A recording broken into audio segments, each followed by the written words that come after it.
okviru rekonstrukcije i modernizacije dela železničke infrastrukture od Niša do Brestovca u toku je i izgradnja, odnosno rekonstrukcija nadvožnjaka na ulazu u naselje 9. maj, odnosno Novo selo.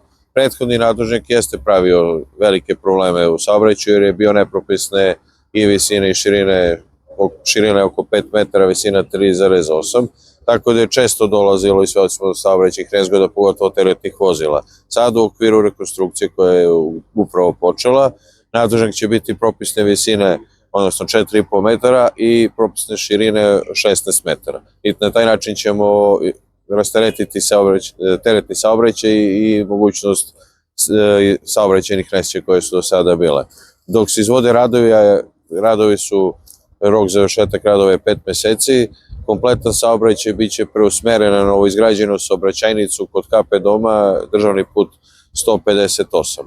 Radove finansira Vlada Republike Srbije uz pomoć Evropske investicione banke, a Direkcija za izgradnju grada i sam grad Niš su zaduženi za regulaciju saobraćaja.